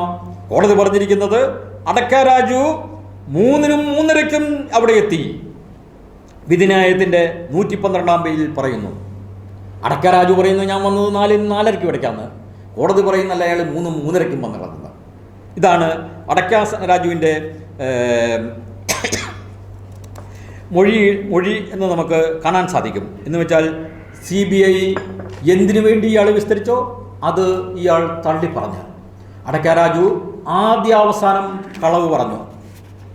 നമുക്കറിയാം ഈ വിധി മുഴുവൻ വായിച്ചു കഴിഞ്ഞാൽ, ഞാൻ ആദ്യമേ പറഞ്ഞ് വിധി മാത്രം വായിക്കുന്നവൻ വിധി ഏകപക്ഷീയമാണെങ്കിൽ അത് ശരിയോ തെറ്റോ എന്ന് മനസ്സിലാക്കാൻ സാധിക്കുകയില്ലെന്ന്. ആ അപകടം ഇവിടെ പറ്റിയിരിക്കുന്നു. അടക്കാ രാജു ഇത്രയെല്ലാം മൊഴിക്ക് വിരുദ്ധമായി, കേസിന് വിരുദ്ധമായി അടക്കാ രാജു പറഞ്ഞു. ഈ അടക്കാ രാജുവിനെ ക്രോസ് എക്സാമിൻ ചെയ്തത്, ക്രോസ് വിസ്താരം നടത്തിയത് പ്രഗത്ഭനായ അഭിഭാഷകൻ, ക്രിമിനൽ അഭിഭാഷകൻ രാമൻ പിള്ളയാണ്. അതുപോലെ തന്നെ സമർത്ഥനായ ക്രിമിനൽ വക്കീൽ ജോസാണ് സിസ്റ്ററിന് വേണ്ടി ഹാജരായത്. ഇവർ രണ്ടുപേരും കൂടി പ്രോസിക്യൂഷൻ സാക്ഷികളെ സമൂലം പറിച്ചെറിഞ്ഞു, കശക്കിയെറിഞ്ഞു. എന്നിട്ടും കോടതി പറയുന്നു ഇവർ സത്യസന്ധരായ സാക്ഷികളാണ്, ക്രോസ് എക്സാമിനിൽ ഇവരെ ഒന്ന് കുലുക്കാൻ പോലും പറ്റിയില്ലെന്നാണ് പറയുന്നത്. സമൂലം കശക്കിയെറിഞ്ഞ ഈ സാക്ഷികളെ കുറിച്ച് ഈ പ്രഗത്ഭന്മാരായ അഡ്വക്കേറ്റിനെ സംബന്ധിച്ച് പറഞ്ഞിരിക്കുന്നത് അവർക്കൊന്ന് കുലുക്കാൻ പോലും പറ്റിയില്ലെന്ന്. ഞാൻ വായിച്ചു കേൾപ്പിച്ച മൊഴി എങ്ങനെയാണത്? CBIയുടെ കേസിന് വിരുദ്ധമാണത്. CBIയുടെ മൊഴി ഭാഷ്യം ഇവർ തള്ളി പറഞ്ഞു. അത്രമാത്രം വിജയകരമായി ക്രോസ് എക്സാമിനേഷൻ നടത്തിയ അഡ്വക്കേറ്റ്സിനെ കുറിച്ച് പറഞ്ഞിരിക്കുന്നത് അവർക്ക് ഈ സാക്ഷിയെ ഒന്ന് കുലുക്കാൻ പോലും പറ്റിയില്ല. അവരുടെ വിശ്വസനീയത ഒന്നും ചെയ്യാൻ പറ്റിയില്ലെന്ന്, ഇളക്കാൻ പോലും സാധിച്ചില്ലെന്നാണ് പറഞ്ഞിരിക്കുന്നത്. നമുക്ക് എങ്ങനെ അത് സ്വീകാര്യമാകും? അപ്പോൾ വിധി എന്ന് പറയുന്നത് മൊഴിക്ക് വിരുദ്ധമാണത്. അപ്പോൾ മൂന്നാം സാക്ഷി അടയ്ക്കാൻ രാജുവിൻ്റെ മൊഴിയിൽ മാത്രമല്ല പൊരുത്തക്കേടുകളുള്ളത്, വൈരുദ്ധ്യമുള്ളത്. കോടതിയുടെ കണ്ടെത്തലുകളിലും വൈരുദ്ധ്യമുണ്ട്. കോടതി പറഞ്ഞിരിക്കുന്ന കാരണങ്ങൾ വൈരുദ്ധ്യമുണ്ട്. എതിരായിട്ടാണ് യഥാർത്ഥത്തിൽ വിധിയിൽ പറഞ്ഞിട്ടുള്ളത്. ഇനി നമുക്കറിയാം, അപ്പോൾ അടയ്ക്കാൻ രാജു അച്ഛനെ കണ്ടു എന്ന് പറയുന്നത് കളവാണല്ലോ. അയാൾ തന്നെ പറഞ്ഞിരിക്കുന്നു ഞാൻ ഇരുന്നിടത്ത് നിന്നാൽ കാണാൻ പറ്റുകയില്ലെന്ന്. അയാൾ തന്നെ പറഞ്ഞിരിക്കുന്നു ഞാൻ അവിടെ മോഷ്ടിക്കാൻ പറ്റിയില്ല എന്ന്. അയാൾ തന്നെ പറഞ്ഞിരിക്കുന്നു എനിക്ക് ഉടനെ തന്നെ ടോർച്ച് കണ്ട ഉടനെ ഞാൻ സ്ഥലം വിട്ടു എന്ന്. അപ്പോൾ ഈ വൈദികനെതിരെ ഈ തെളിവ് ഇല്ല, ഈ തെളിവില്ല. അച്ഛൻ്റെ സാന്നിധ്യം അവിടെ തെളിയിച്ചിട്ടില്ല. അച്ഛൻ്റെ സാന്നിധ്യം അവിടെ തെളിയിച്ചു എന്ന് നമ്മൾ സങ്കല്പിക്കുക. അങ്ങനെയുണ്ടെങ്കിൽ ഈ കൊലപാതകവുമായിട്ട് എങ്ങനെ ബന്ധപ്പെടുന്നത്? അച്ഛൻ അവിടെ സന്നിഹിതനായതുകൊണ്ട് അച്ഛനാണ് കൊലപാതകം നടത്തിയെന്ന് പറഞ്ഞു കഴിഞ്ഞിട്ടുണ്ടെങ്കിൽ 160 പേര് ഈ ഹോസ്റ്റലിൽ താമസിക്കുന്നുണ്ട്, ഹൈന്ദവരായിട്ടും ക്രിസ്ത്യാനികളായിട്ടും അല്ലാതെയും. അങ്ങനെ ഉണ്ടെങ്കിൽ ഈ 160 പേരും ഇവിടെ സന്നിഹിതരായിരുന്നില്ലേ? അവർക്കുമാകാൻ പാടില്ല ഈ കൊലപാതകം? ഏതായാലും CBI അത് പറഞ്ഞില്ല, 160 പേരെയും പ്രതികളാക്കിയില്ല. അങ്ങനെ ഒരു നല്ല കാര്യം CBI ചെയ്തു. ഇനി നമ്മൾ വിചാരിക്കുക, അടുത്ത സാക്ഷി എന്ന് പറയുന്നത്, അല്ലെങ്കിൽ അടുത്ത വൈദികനെതിരെ നടത്തിയ കൊടുക്കാൻ ഉദ്ദേശിക്കുന്ന അടുത്ത തെളിവെന്ന് പറയുന്നത് കളർകോട് വേണുഗോപാൽ എന്ന് പറയുന്ന ആളോട് ഈ വൈദികൻ, ഒന്നാം പ്രതി വൈദികൻ ചില സമ്മതങ്ങൾ നടത്തി. കുറ്റസമ്മതമല്ലത്. ആ നടത്തിയ സമ്മതം എന്ന് പറയുന്നത് പച്ച മലയാളത്തിൽ പറഞ്ഞാൽ അത് ആവർത്തിക്കാൻ ഞാൻ, സിസ്റ്റർ സഫിയും ഞാനും ഭാര്യാഭർത്താക്കന്മാരെ പോലെയാണ് കഴിഞ്ഞിരുന്നത് എന്നാണ് ഈ കളർകോട് വേണുഗോപാലിനോട് ഈ അച്ഛൻ പറഞ്ഞതായിട്ട് രേഖപ്പെടുത്തിയിരിക്കുന്നത്. ആരാണ് ഈ കളർകോട് വേണുഗോപാൽ? ഡിവൈൻ റിട്രീറ്റ് സെന്ററിലെ വൈദികരായിട്ട് ഒരു ക്രിമിനൽ കേസ് വന്നു കഴിഞ്ഞപ്പോൾ സുപ്രീം കോടതി ആ കേസ് റദ്ദ് ചെയ്തു. ആ കേസ് റദ്ദ് ചെയ്ത് കഴിഞ്ഞപ്പോൾ കളർകോട് വേണുഗോപാൽ നേരെ ചാലക്കുടി മജിസ്ട്രേറ്റിന്റെ കോടതിയിൽ പോയി ഇതേ കാര്യത്തിനൊരു പരാതി കൊടുത്തു. ആ പരാതി മജിസ്ട്രേറ്റ് പറഞ്ഞ് നിലനിൽക്കില്ല, സുപ്രീം കോടതി തള്ളിക്കറഞ്ഞ കേസിൽ നിങ്ങൾക്ക് പരാതിയുമായിട്ട് വരാൻ പാടില്ല എന്ന് പറഞ്ഞു. ഉടനെ തന്നെ കളർകോട് വേണുഗോപാൽ നേരെ ഹൈക്കോടതിയിൽ പോയി അനുകൂലമായ ഒരു വിധി കിട്ടി. ഈ അനുകൂലമായ വിധി കിട്ടിയ ഉടനെ മുരിങ്ങൂർ റിട്രീറ്റ് സെന്ററിലെ അച്ഛൻ നേരെ സുപ്രീം കോടതിയിലേക്ക് ചെന്നു. സുപ്രീം കോടതി വായിച്ചു നോക്കിയിട്ട് വാക്കാലൊരു ഉത്തരവ് പറഞ്ഞു, ഈ ഹർജിക്കാരനോട് നാളെ കോടതിയിൽ ഹാജരാകാൻ പറയുക, അടുത്ത അവധിക്ക് കോടതിയിൽ നേരിട്ട് ഹാജരാകാൻ പറയുക. അപകടം മണത്തറിഞ്ഞ വേണുഗോപാൽ നിരുപാധികം ഹർജി പിൻവലിച്ചു. ഒരു പരിചയവുമില്ലാത്ത ഒരു വൈദികനെതിരെ വ്യാജ ഹർജി കൊടുത്തതിന് ശേഷം സുപ്രീം കോടതി പിടിക്കുമെന്ന് കണ്ടപ്പോൾ നിരുപാധികം പിൻവലിച്ചുകൊണ്ട് പോയ ഒരാളാണ് കളർകോട് വേണുഗോപാൽ എന്ന് പറയുന്നത്. ഇതൊക്കെ ചോദിച്ചു വരുത്തിയിട്ടുണ്ട് കേസിൽ, ഇതൊക്കെ ക്രോസ് എക്സാമിനേഷനിലുണ്ട്. പക്ഷേ ഇതൊന്നും വിധിന്യായത്തിൽ കാണുന്നില്ല. നമ്മൾ വിചാരിക്കുക, ഇത് വിധിന്യായത്തിൽ നമ്മൾ കാണുന്നില്ലത്.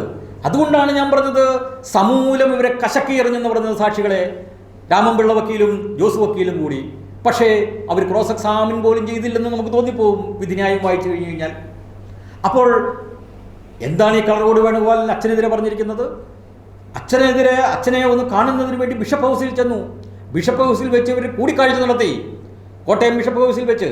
എന്നിട്ട് അവിടെ വെച്ച് അച്ഛൻ പറഞ്ഞു, എനിക്കൊരു അബദ്ധം പറ്റിപ്പോയി, ഞാൻ മുൻപ് പറഞ്ഞ കാര്യങ്ങൾ ചെയ്തിരിക്കുന്നു. ആരെങ്കിലും വിശ്വസിക്കുമോ ഇത്? ബിഷപ്പ് ഹൗസിലെ ഇയാൾ എത്തി എന്നുള്ളതിന് ബിഷപ്പ് ഹൗസിൽ രേഖകളില്ലേ? ആരെങ്കിലും അവിടെ വിസ്തരിച്ചിട്ടുണ്ടോ? ആരെയും വിസ്തരിച്ചിട്ടില്ല. അപ്പോൾ ഈ ഏത് വൈദികനെതിരെയും, പരിചയമില്ലാത്ത വൈദികനെതിരെ പോലും കള്ളഹർജി കൊടുക്കാൻ തയ്യാറായ കളർകോട് വേണുഗോപാലിനെ കോടതി വിശ്വസിച്ചു. ഇതൊരു തെളിവായിട്ട് സ്വീകരിച്ചു. സാമാന്യ ബുദ്ധിമുള്ള ആർക്കെങ്കിലും ഇത് സ്വീകരിക്കാൻ പറ്റുമോ? ഒരിക്കലും സ്വീകരിക്കാൻ പറ്റുകയില്ല. അപ്പോൾ ഒന്നാം പ്രതി വൈദികനെതിരായിട്ട് ആദ്യത്തെ തെളിവ് പോയി, രണ്ടാമത്തെ തെളിവും പോയി. പിന്നെ എവിടെയാണ് തെളിവിരിക്കുന്നത്? ഈ രണ്ടാമത്തെ തെളിവ് അച്ഛൻ അങ്ങനെ പറഞ്ഞു എന്ന് വിചാരിക്കുക. അങ്ങനെ ഉണ്ടെങ്കിൽ പോലും രണ്ടാമത്തെ തെളിവും കൊലപാതകവുമായി യാതൊരു ബന്ധവുമില്ല. കൊലപാതകം തെളിയിക്കുന്നതിന് യാതൊരു പ്രസക്തിയും അതിനുള്ളത്. എന്നിട്ടും അതും കൂടെ സ്വീകരിച്ചുകൊണ്ടാണ് വൈദികനെ ഈ കൊലപാതകം നടത്തിയെന്ന് കോടതി സ്ഥാപിച്ചെടുത്തിരിക്കുന്നത്. ഇനി നമ്മൾ വിചാരിക്കുക, മൂന്നാം പ്രതിയിലേക്ക് വരിക. അപ്പോൾ ഒന്നാം പ്രതിയെ അകാരണമായിട്ടാണ് സത്യത്തിൽ ശിക്ഷിച്ചിരിക്കുന്നത്, അകാരണമായിട്ട്. ഇനി നമ്മൾ മൂന്നാം പ്രതിയിലേക്ക് വരിക. മൂന്നാം പ്രതി കന്യാസ്ത്രീ. 3 തെളിവുകളാണ് ഈ കന്യാസ്ത്രീക്കെതിരെ നിരത്തിയിരിക്കുന്നത് പ്രോസിക്യൂഷൻ, CBI. ഒന്നാമത്തേതെന്ന് പറയുന്നത്, സിസ്റ്റർ ഈ ഹോസ്റ്റലിൽ രാത്രിയിൽ ഒറ്റയ്ക്ക് സിസ്റ്ററിനെ കണ്ടു ഗ്രൗണ്ട് ഫ്ലോറിൽ. തെളിവിൽ വന്നിരിക്കുന്നത് എന്താണ്? ഈ സിസ്റ്റർ താമസിക്കുന്നത് ഗ്രൗണ്ട് ഫ്ലോറിലെ മുറിയിലാണ്. പിന്നെ അവരെ അല്ലാതെ അവരെ എവിടെ കാണുന്നത്? സാക്ഷി കൃത്യമായിട്ട് പറഞ്ഞിരിക്കുന്നത്, 2 സാക്ഷികളാണ് പറഞ്ഞിരിക്കുന്നത്. സാക്ഷികൾ പറഞ്ഞിരിക്കുന്നു സിസ്റ്ററിനെ അത്താഴം കഴിക്കാൻ പോകുമ്പോൾ കണ്ടു. അത് എത്ര മണിക്കാണ്? രാത്രിയിൽ 9-9:30 മറ്റോ. വേറൊരു സാക്ഷി പറഞ്ഞിരിക്കുന്നത് കൃത്യം 10 മണിയായപ്പോൾ സിസ്റ്റർ മുറിയിലിരുന്ന് വായിക്കുന്നത് കണ്ടു. അപ്പോൾ സിസ്റ്ററിൻ്റെ മുറിയിലിരുന്ന് വായിച്ചു കഴിഞ്ഞാൽ ഈ കേസുമായിട്ട് എങ്ങനെ ബന്ധപ്പെടും? 4:30 വെളുപ്പിന് 4:30 നടന്ന സംഭവത്തിന് സിസ്റ്റർ എങ്ങനെ ഉത്തരവാദിയാകും? അപ്പോൾ ആ കാരണവും തെറ്റ്. സിസ്റ്ററിൻ്റെ സാന്നിധ്യം ഒരിക്കലും വിപരീത ഫലം ഉണ്ടാക്കാൻ പാടില്ലത്. രണ്ടാമത്തതാണ്, സിസ്റ്റർ ചില സമ്മതങ്ങൾ നടത്തി. അത് ലൈംഗികതയുമായിട്ട് ബന്ധപ്പെട്ടാണ്. അദ്ദേഹം പറഞ്ഞു, വിധിന്യായത്തിൽ പറഞ്ഞു, സിസ്റ്റർ ഒരു സമ്മതവും നടത്തിയിട്ടില്ല, ഇവർ പറയുന്ന സമ്മതം നടത്തിയിട്ടില്ല. എന്നാൽ അതുകൊണ്ട് നിർത്തിയാൽ മതിയായിരുന്നു വിധിന്യായത്തിൽ.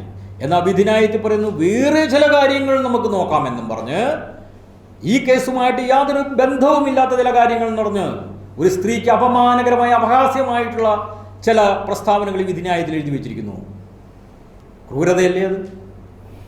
യഥാർത്ഥത്തിൽ അതൊരിക്കലും ചെയ്യാമായിരുന്ന പ്രസക്തിയില്ലാത്ത ഒരു കാര്യമെന്ന് പറയുന്നത്.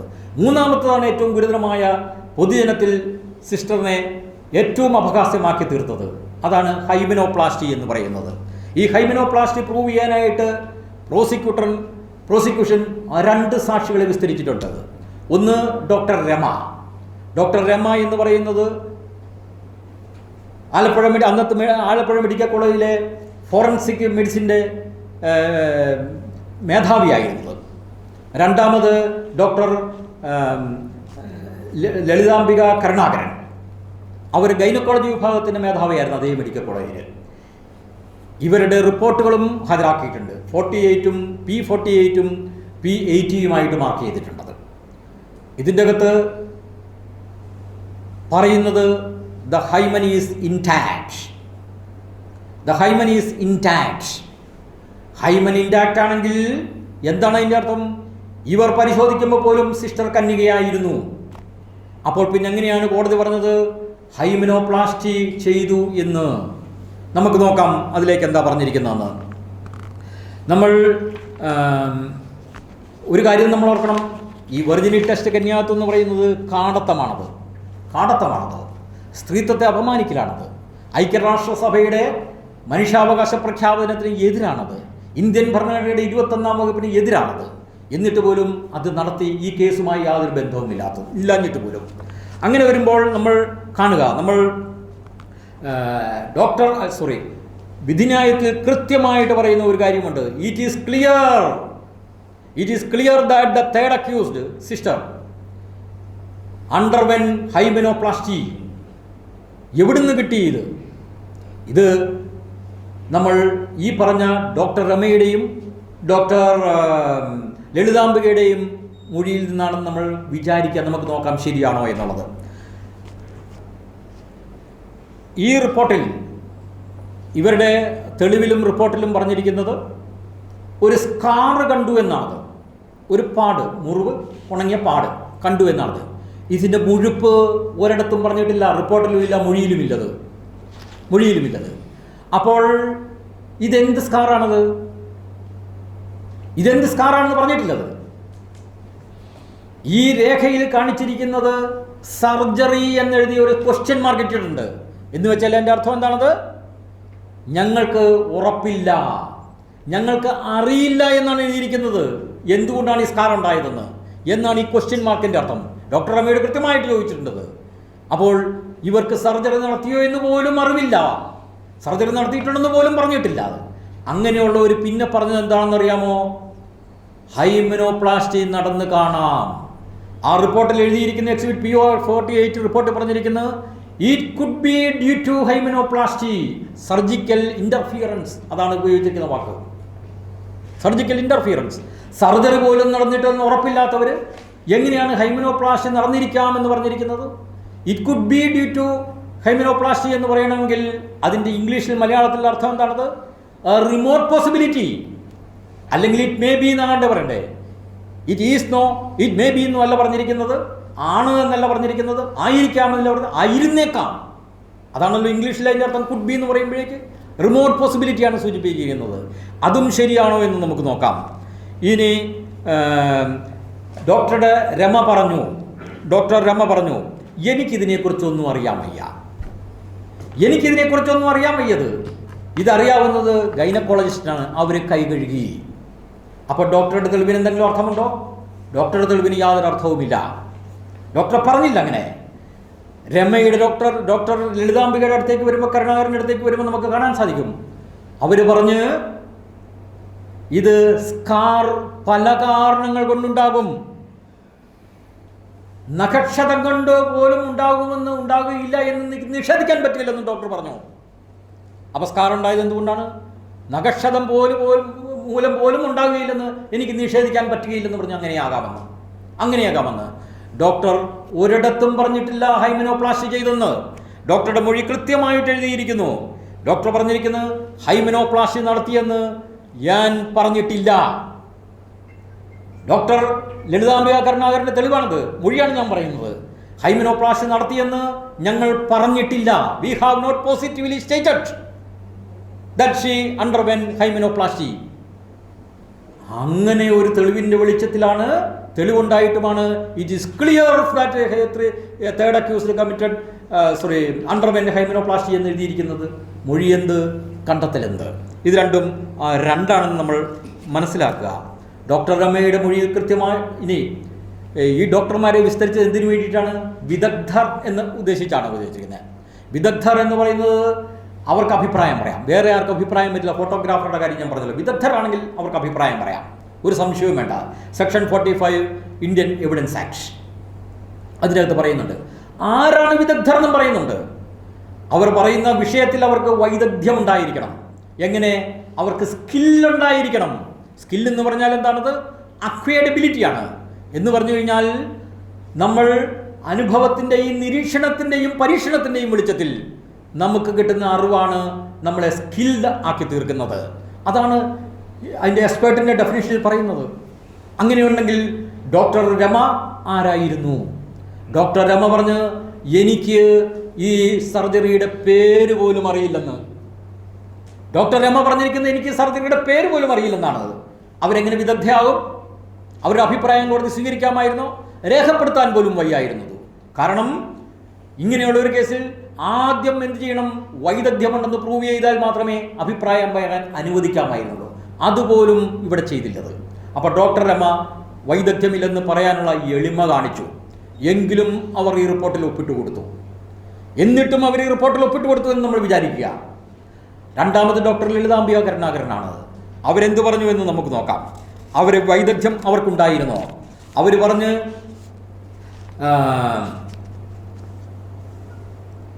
അവർ പറഞ്ഞിരിക്കുന്നത് ഇങ്ങനെയാണത്: ഹൈമെനോപ്ലാസ്റ്റി ഈ വിഷയം ഞങ്ങൾ കോളേജിൽ പഠിപ്പിക്കുന്നില്ല. ഞാൻ ഒരു കാലത്തും ഇത് കണ്ടിട്ടില്ല, ചെയ്തിട്ടില്ല. ഇത് ചെയ്യുന്നത് പ്ലാസ്റ്റിക് സർജൻസ് ആണ്. അത് അപ്പോൾ ഇവരൊരു കാലത്തും പഠിച്ചിട്ടില്ല, പഠിപ്പിച്ചിട്ടുമില്ല, കണ്ടിട്ടുമില്ലാത്ത ഹൈമെനോപ്ലാസ്റ്റി ചെയ്തിരിക്കാമെന്ന് ഇവരെഴുതുന്നതിൻ്റെ ഔചിത്യം എന്താണത്? ഈ സാക്ഷി കടുങ്കൈയാണ് ചെയ്തത്. ഒരു സ്ത്രീയെക്കുറിച്ചാണ് ഇവരെഴുതിയതെന്ന് സ്ത്രീയായി ഇവർ ആലോചിക്കേണ്ടതായിരുന്നത്. അവർ അതുപോലും ആലോചിക്കുകയാണ് it could be due to hymenoplasty എന്ന് എഴുതി വെച്ചിരിക്കുന്നത്. അങ്ങനെ തെളിവിൽ ഇവർക്ക് യാതൊരു വൈദഗ്ധ്യവുമില്ലെന്ന് ഇവർ സ്വയം തെളിയിച്ചു. എന്നിട്ടും വിധിന്യായത്തിൽ എഴുതി it is clear that the third accused underwent hymenoplasty എന്ന്. അപ്പോൾ യാതൊരു അടിസ്ഥാനവും അതിനില്ല എന്ന് നമുക്ക്. അപ്പോൾ സിസ്റ്ററിനെതിരെ 3 തെളിവുകളും നിലനിൽക്കുകയില്ല. സിസ്റ്ററിനെതിരായിട്ടുള്ള 3 തെളിവുകളും നിലനിൽക്കുകയില്ല. ഈ 3 തെളിവും നിലനിൽക്കുന്നു കരുതിയാൽ പോലും കൊലപാതകവുമായി ഇതിന് യാതൊരു ബന്ധവുമില്ല. കൊലപാതകം എങ്ങനെ തെളിയിക്കും? ഈ 3 കാര്യങ്ങൾ തെളിയിക്കാൻ പറ്റുകയില്ല. നമ്മൾ ഒരു കാര്യം ഓർക്കുക, ഇതല്ലാതെ മറ്റനേകം കാര്യങ്ങൾ നമുക്ക് ഈ കേസിൽ വൈരുദ്ധ്യം നമുക്ക് കാണാൻ സാധിക്കും. നമുക്കിവിടെ പരാമർശിക്കാനും സാധിക്കുകയില്ലത്. ഈ വിചാരണയിൽ ഇന്ത്യൻ ഭരണഘടനയുടെ 21-ാം വകുപ്പ് നിർദാക്ഷിണ്യം ലംഘിക്കപ്പെട്ടു. ക്രിമിനൽ നടപടി നിയമത്തിൻ്റെ പ്രസക്തമായ എല്ലാ വകുപ്പുകളും, പ്രത്യേകിച്ച് സെക്ഷൻ 162 ലംഘിക്കപ്പെട്ടു. വിസ്തരിക്കാത്ത സാക്ഷിയുടെ മൊഴി, പോലീസിന് കൊടുത്ത മൊഴി അന്വേഷണ ഉദ്യോഗസ്ഥരുടെ മുഴുവനായും രേഖപ്പെടുത്തി തെളിവിൻ്റെ ഭാഗമാക്കി. ഇന്ത്യൻ തെളിവ് നിയമത്തിൻ്റെ സെക്ഷൻ 18, 19, 21, അതുകൂടാതെ 45, 47, 145, 157 ഈ വകുപ്പുകളെല്ലാം യാതൊരു തടസ്സവും കൂടാതെ ലംഘിക്കപ്പെട്ടു. അങ്ങനെയാണ് ഇതിന് വിചാരണ നടത്തിയത്. അപ്പോൾ ഫെയർ ട്രയൽ ഉണ്ടായിരുന്നു. ഞാൻ തുടക്കത്തിലേ പറഞ്ഞ് ബഹുമാനീയനായ പ്രോസിക്യൂട്ടർ കുറ്റപത്രം പോലും വായിക്കാതെയാണ് വിചാരണ നടത്തിയത്. കുറ്റപത്രത്തിൽ ഇങ്ങനെയൊരു ഒമിഷൻ ഉണ്ടെന്ന്, കൊലപാതകമാണെന്ന് പോലും പറഞ്ഞിട്ടില്ല എന്ന്, പ്രതികൾ കൊലപാതകം നടത്തിയിട്ടില്ല എന്ന് പറഞ്ഞിട്ട് പോലും തിരിച്ചറിയാനായിട്ട് ഇതിൻ്റെ അകത്തെ പ്രോസിക്യൂട്ടർക്ക് സാധിച്ചില്ല എന്നുള്ളത് ദയനീയമാണത്. ഇനി ഈ സാക്ഷികളെ, പ്രോസിക്യൂഷൻ സാക്ഷികളെ വിസ്തരിക്കുമ്പോൾ പ്രതിഭാഗം അഭിഭാഷകർ ഏതാണ്ട് 30ഓളം തടസ്സങ്ങൾ ഉന്നയിച്ചു ചോദ്യം ചോദിക്കുന്നതിൽ.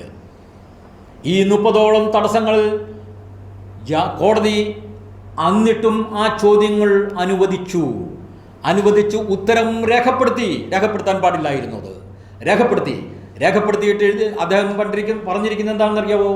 ഇതിൻ്റെ അഡ്മിസിബിലിറ്റി, സ്വീകാര്യത നമുക്ക് പിന്നീട് തീരുമാനിക്കാം.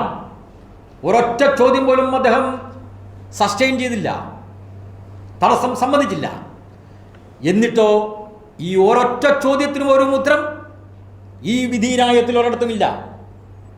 ഒരിടത്ത് പോലും ഇതിന് തീരുമാനം അദ്ദേഹം എഴുതിയിട്ടില്ല. ഈ 30ഓളം ചോദ്യങ്ങളുള്ളത്. അപ്പോൾ എവിടെ പോയി നമ്മുടെ വിധിന്യായം എന്ന് നമ്മൾ മനസ്സിലാക്കുക. നമുക്ക് അവസാനിപ്പിക്കാം. 1, പ്രതികൾ സിസ്റ്റർ അഭയെ കൊല ചെയ്തു എന്ന് കുറ്റപത്രത്തിൽ ഇല്ല. അങ്ങനെ ഉണ്ടെന്നുള്ളത് സങ്കല്പം മാത്രം. പ്രതികൾ സിസ്റ്റർ അഭയെ കൊലപ്പെടുത്തി എന്ന് ചോദിച്ചിട്ടില്ല. അങ്ങനെ ഉണ്ടെന്നുള്ളത് സങ്കല്പം മാത്രം. സിസ്റ്റർ അഭയുടെ മരണം കൊലപാതകമാണെന്ന് യഥാർത്ഥത്തിൽ വിധിയിൽ കാരണസഹിതം പറഞ്ഞിട്ടുണ്ടെന്നുള്ളത് സങ്കല്പം മാത്രം. ഒന്നാം പ്രതിയെ മൂന്നാം സാക്ഷി അടക്ക രാജു സംഭവ സ്ഥലത്ത് കണ്ടു എന്നതിന് തെളിവില്ലെന്ന് മാത്രമല്ല, വിരുദ്ധമായിട്ടാണ് തെളിവ്. കണ്ടു എന്നുള്ളത് സങ്കല്പം മാത്രം. മൂന്നാം പ്രതി കന്യാചർമ്മം വെച്ചുപിടിപ്പിച്ചു എന്നുള്ളതിന് യാതൊരു അടിസ്ഥാനവും തെളിവിലില്ല. വെച്ചുപിടിപ്പിച്ചു എന്നുള്ളത് സങ്കല്പം മാത്രം. അങ്ങനെ സങ്കല്പങ്ങൾ കൊണ്ട് പടുത്തുയർത്തിയ ഒരു വിധിന്യായമാണത്.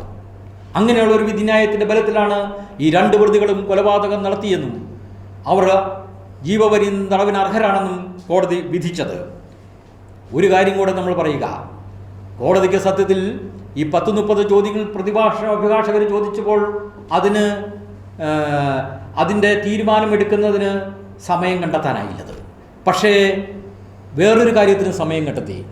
ഈ കോടതിയിൽ വരാത്തവർ, വിചാരണ ചെയ്യപ്പെടാത്തവർ, സാക്ഷിയാകാത്തവർ, അവരെക്കുറിച്ച് ഈ കോടതിയിൽ ചില പരാമർശങ്ങൾ ഇതിനായിട്ട് പറഞ്ഞിട്ടുണ്ടത് കോടതി കണ്ടിട്ട് പോലുമില്ല. ജീവിച്ചിരിക്കുന്നവരും മരിച്ചവരുമുണ്ട്. അവരെ വിമർശിച്ചിരിക്കുന്നത് ഒരു വിധിന്യായത്തിൽ ഉപയോഗിക്കാൻ പാടില്ലാത്ത വാക്കുകളാണ് ഉപയോഗിച്ചിരിക്കുന്നത്. ഇതിൻ്റെ മുൻ അന്വേഷണ ഉദ്യോഗസ്ഥന്മാരെ ഒന്നിച്ചു കൂട്ടി പറഞ്ഞിരിക്കുന്നത് എന്താണെന്ന് അറിയോ? അവർ തെമ്മാടികളാണെന്ന്. റോക്സ്. ഇതാണ് ഒരു വിധിന്യായത്തിൽ ഈ വിധിന്യായത്തിൽ എഴുതിയിരിക്കുന്നത്. ഇതിനു മുമ്പ് ഞാൻ അങ്ങനെ ഒരു വാക്കാരും ഉപയോഗിച്ച് കണ്ടിട്ടുള്ളത്. എന്തെങ്കിലും ആകട്ടെ. അപ്പോൾ അവസാനമായിട്ട് ഒരൊറ്റ കാര്യം മാത്രം. അടക്ക രാജുവിൻ്റെ സമ്മതം അനുസരിച്ചും CBIയുടെ കേസനുസരിച്ചും സംഭവം നടക്കുന്ന സമയം, ഈ സംഭവ സമയത്തിന് തൊട്ടു ചേർന്ന് ഉണ്ടായിരുന്ന ഏക മനുഷ്യൻ അടക്ക രാജു. പറഞ്ഞു, ഞാൻ 5 മണി വരെ അവിടെ പമ്മിയിരുന്നെന്ന്. പ്രോസിക്യൂഷൻ അനുസരിച്ച്, കുറ്റപത്രം അനുസരിച്ച് സംഭവം നടക്കുന്നത് 4:15-നും 5-നും ഇടയ്ക്ക്. 5 മണിക്ക് സൈറൻ കയറ്റപ്പോഴാണ് ഞാൻ സ്ഥലം വിട്ടതെന്ന് അടക്ക രാജു പിന്നീട് പറഞ്ഞത്. അപ്പോൾ സംഭവം നടക്കുമ്പോൾ അടക്ക രാജു അവിടെയുണ്ട്. അത് തന്നെയാണ് ആരുടെ കേസ്? CBIയുടെ കേസും. അപ്പോൾ CBIയുടെ കേസനുസരിച്ചും അടക്ക രാജുവിൻ്റെ കേസനുസരിച്ചും സംഭവം നടക്കുന്ന സമയം തൊട്ടു ചേർന്ന് ആരുണ്ട്? അടക്ക രാജു ഉണ്ട്. അങ്ങനെയുണ്ടെങ്കിൽ അടക്ക രാജു എങ്ങനെ ഈ സംഭവം അറിയാതിരിക്കും? അടക്ക രാജുവിന് നേരിട്ടറിയാം. അടക്ക രാജു കോടതിയിൽ സത്യം പറഞ്ഞില്ലെന്ന് മാത്രമല്ല, ആദ്യാവസാനം അയാൾ കളവ് പറഞ്ഞു. അയാൾ മോഷണം നടത്തുന്ന ആൾ മാത്രമല്ല, കളവ് പറയുന്ന ആൾ കൂടിയാണ്. കൃത്യമായി ആദ്യാവസാനം അയാൾ കളവാണ് പറഞ്ഞിരിക്കുന്നത്. അപ്പോൾ ഇതിനുത്തരം CBI ഇനിയും പറയേണ്ടി വരും. CBI ഇനിയും പറയണം. ഈ കൃത്യസമയത്ത് അവിടെ ഉണ്ടായിരുന്ന ഏക മനുഷ്യൻ ഈ അടക്ക രാജുവാണെന്ന് പ്രോസിക്യൂഷനും അടക്ക രാജുവും സമ്മതിക്കുമ്പോൾ എങ്ങനെ ഇയാൾ സത്യം പറഞ്ഞില്ല? എന്തുകൊണ്ട് ഇയാൾ ആദ്യ അവസാനം കളവ് പറഞ്ഞു എന്നുള്ളതിൻ്റെ ഉത്തരം CBI പറയേണ്ടി വരും ഇന്നില്ലെങ്കിൽ നാളെ. അതിന് യാതൊരു സംശയവും വേണ്ട. അവസാനമായി ഒരൊറ്റ വാക്ക്: കൃത്രിമമായി ഉണ്ടാക്കിയ കേസ്, കളവായി ഉണ്ടാക്കിയ തെളിവ്, തെറ്റായി എഴുതിയ വിധി. ഇതാണ് സിസ്റ്റർ അഭയയുടെ കൊലപാതകവുമായി എന്ന് പറയുന്ന കേസുമായി ബന്ധപ്പെട്ട് നമുക്ക് നമ്മുടെ വിശകലനത്തിൻ്റെ ആകത്തുക എന്ന് പറയുന്നത്. കൃത്രിമമായ കേസ്, കളവായ തെളിവ്, തെറ്റായ വിധി.